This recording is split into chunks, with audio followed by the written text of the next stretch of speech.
Joining us now is Gabrielle Cuccia, former Trump White House staffer. Gabrielle, great to see you again. Let's start with Russiagate, because Attorney General Pam Bondi has reportedly ordered federal prosecutors to launch a grand jury investigation into former Obama administration officials, which will examine accusations of manufacturing intelligence about Russia's 2016 election interference in the US. Now, this comes after Director of National Intelligence Tulsi Gabbard released declassified documents last month, and Fox News reports that Pam Bondi believes there is clear cause for deep concern and a need for next steps. What are you expecting to come from this? Yeah, thanks for having me, Gabriella. Absolutely. This is like the good news that we are all looking for here in the United States, especially, of course, with the conservative party, in the sense that this was something that President Trump had even ran on, saying that he was well and fully aware that there was a quote unquote deep state, that there was a higher power of which has garnered not only our own institutions within the United States government, but certainly amongst even our Five Eyes. And a lot of that documentation that we've seen even during the Biden administration that came on out was talking about how our own intelligence agencies were working with the Five Eyes to get around all these loopholes in executing surveillance on Trump officials, in which a lot of those officials were not very much trained when it comes to intelligence capabilities, and unfortunately fell at the hand of, say, our FBI services or even our CIA. So what I anticipate is that there's going to be more information. I think, just to be quite frank with you, this is good news for us, as I just stated in the beginning of this. But the ultimate question is whether or not those that are guilty of, say, utilizing allies or adversaries of other nations and weaponizing our own government to go after a political opponent, whether it's someone on the left or on the right. The biggest element is, are we going to see result? Will they get a trial?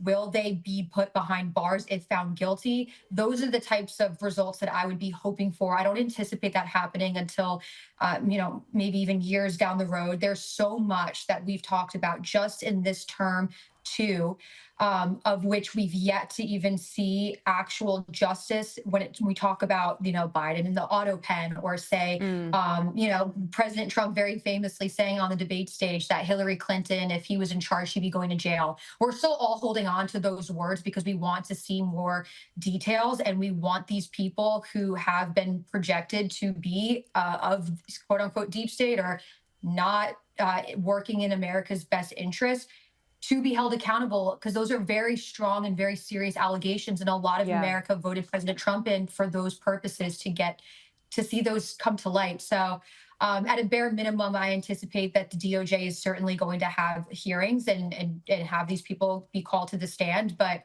ultimately, what results out of that is the bigger picture. So I don't want to put anything down stamped in writing just yet, because there's a lot of other laundry list items that we haven't forgotten about yet, Gabriella. Okay, well, let's talk about the Democrats. Elizabeth Warren has been praising Democratic Socialist Zohran Mamdani, who's running for New York City mayor. And as we know, he's as radical as it gets. He's previously called to defund the police, to Trump-proof New York City and shift the city's tax burden onto richer and whiter neighbourhoods. But here is Elizabeth Warren speaking alongside Mamdani at a campaign event. When someone stands up and says, I will lead this city by making it more affordable. And here are my plans, real plans to deliver on childcare, plans to deliver on housing, plans to deliver. We're going to experiment. We're going to try things on groceries. That is the Democratic message. Elizabeth Warren was also asked by Fox News if Mamdani was what the future of the Democratic Party should look like, and her answer was, you bet. I mean, what do you make of this? I hope that she's wrong, because that wouldn't be looking too hot. I mean, even if you look at, say, Elizabeth Warren from Massachusetts, or Mamdani coming from New York. I mean, as a New Yorker myself, New York and Massachusetts are one of the most expensive states to live in. Of course, albeit you have Boston and Manhattan driving those numbers, but on the outskirts as well, these individuals that live in these states are being hit by a terrible economy, by high grocery prices. And also, I laugh when she talks about the child care cost burden, because of the top 10 states in the United States, Massachusetts and New York lead the way when it comes to the high cost in childcare. Again, these are Democratic states. So when they say that this is the future or this is the Democratic way, well, shoot, we being from New York, or say someone living in Massachusetts, has been living the Democratic way, and it hasn't been going well. Also, on top of that, you want to talk about the Democratic way. One of the stakeholders of the Democratic Party was fighting tooth and nail to maintain affirmative action. And I can't help myself. I have to always bring this up with Elizabeth Warren, but she was the same person that was exercising the Democratic way and using a Democratic program to get her own benefit in affirmative action by claiming that she was Native American on the bar exam. I will never let that one go. And that should tell people enough outside of the horrible history of what it costs and what the effects are, whether it's crime or just your day-to-day childcare, the education system. I mean, shoot, you name it. It's not looking good for Massachusetts or New York. So there's such a delusion here that I'm not surprised that she's just latching on, and probably more likely latching on to Mom Donnie and saying he's the future, because who knows? I anticipate that this guy, he's pretty darn young. I think he's going to be around for a while. And I don't say that because I think that he's this great leader, but it's the same. I mean, how many times do we have to see the same blueprint? This is like an AOC 2.0 type of situation. And she's been stuck around the block for a long time at this rate. And everybody kind of laughed. And of course I do too, but these people are still here, and that's a bigger issue. So I think she's teeing herself up well to kind of cozy up with those that she ought to cozy up with to stay in the position that she is in right here, right now. Otherwise, if they had half a brain, they'd realize what's going on in their own state, huh? Well, while we're looking at the Democrats, let's look at who could be the next US president, of course, in 2028. And JD Vance is twice as likely to be the next president of the United States as any Democrat, according to Polymarket. Polymarket has his chance of becoming president at 28%, and then Gavin Newsom at 14%. What do you put this down to? I put this down to, I honestly think a lot of people, again, I'm a conservative, there's no secret about it whatsoever, but I can say that the sentiment of those that are still, that I'm friends with that aren't necessarily conservative, actually, JD Vance was very well received by them. And I was surprised by that, because I think when he was initially announced as the vice president, there was a little bit of a lack of enthusiasm for, wow, this is a sucker punch kick right in the moment that he was announced. I remember distinctively on X between conservatives. And I think this stems from, to answer your question, Gabriella, is that the day that JD Vance walked on stage and did that vice presidential debate, that was such a pivotal moment for him in so many ways. And coupling that with how he's acted as a vice president, this is probably the least dormant vice president we've ever had.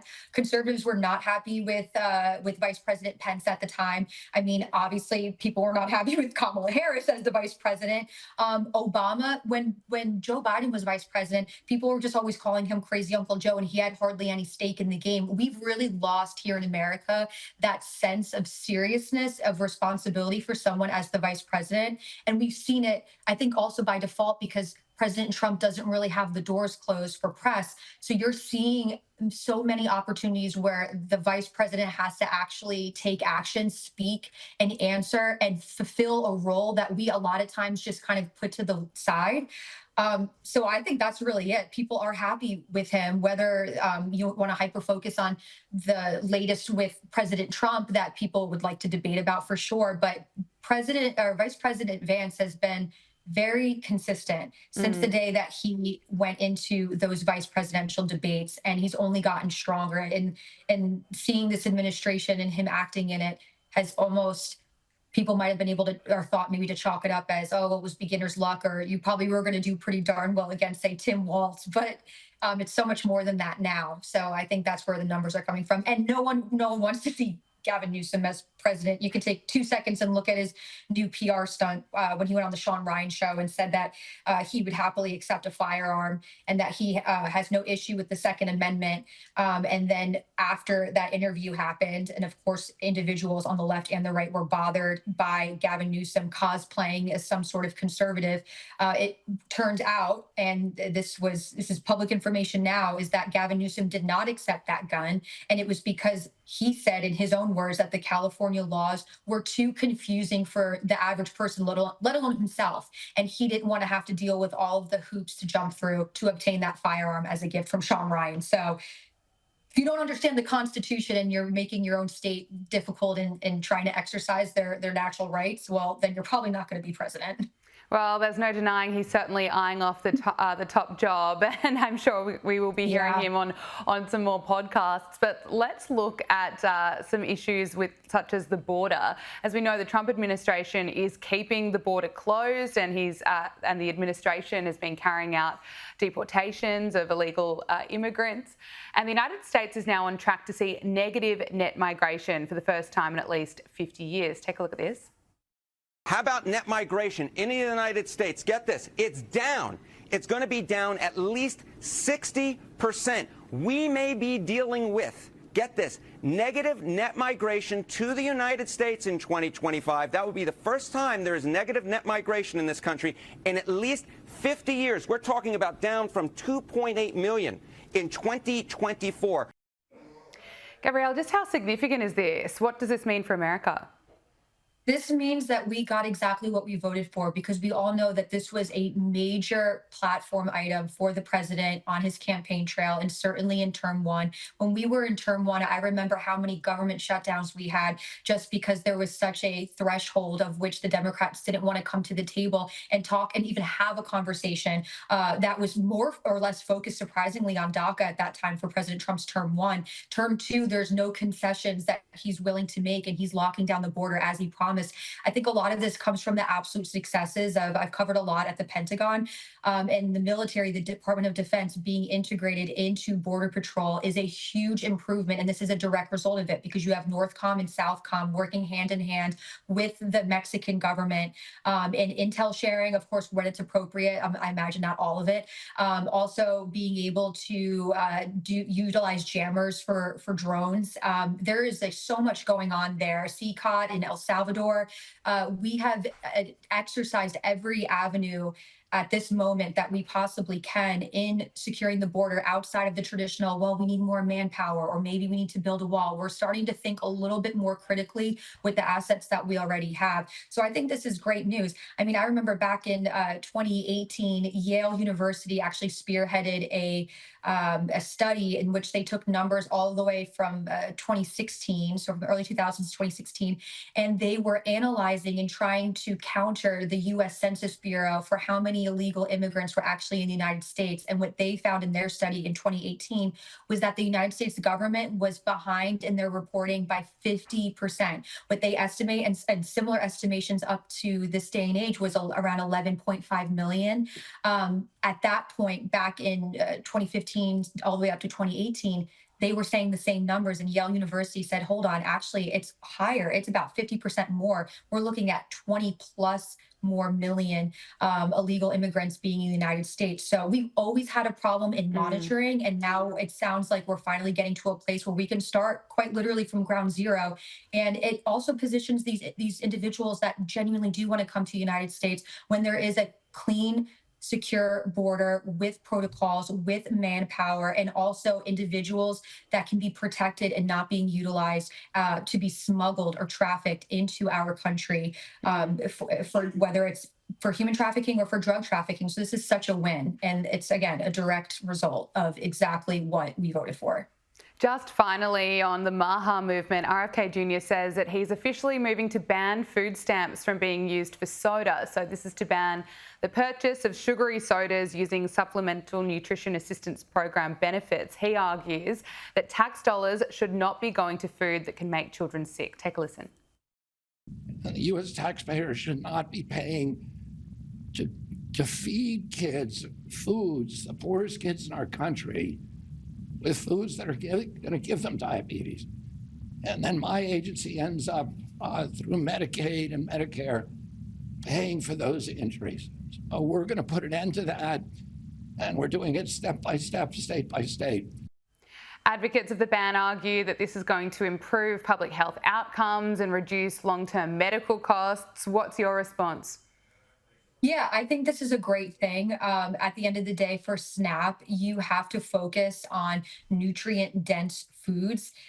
So to have that be applied to the quite literally the opposite when it comes to sugary foods and drinks, well, no one's getting their nutrition. It's cyclical. And that's when you have to start. It goes back to everything of our fiber of our being of not having to rely on the government. But if you're relying on the government for your money, you're applying that to food that's not good for you. By default, that food is poisoning your body and you're sick. And now you need to rely on the government to come in and handle health care for you. It's a never ending cycle. So I think this is a step in the right direction. I think a better step in adding to this, because I don't imagine this being the end and it shouldn't be the end, is that in the United States, healthier foods that don't have, say, your evil seed oils or your dyes or your pesticides, whatever it may be, your organic foods, all of them are significantly more expensive than the poisonous foods. And so, what I would like to see from this government is build off on this sentiment and moving forward, the healthier foods you would think that are just growing in the grass, that are coming from a tree, whatever it may be, that don't have as much ingredients, actually, that lack of ingredients reflects in the pricing. And by that, then more individuals would be healthier, and it wouldn't be this mental gymnastics where people who don't have a lot of money are saying, well, you know what? I'm going to pay for something that's of less money for more bang for my buck, and that probably has higher calories to get me through, to get me and my family by, versus the healthier option in which we still are left hungry. So I think this is just one step into making all these very positive changes when it comes to our food system here in the United States. Gabrielle Cuccia, former Trump White House staffer, thank you so much for joining us on Power Hour. Great to speak with you.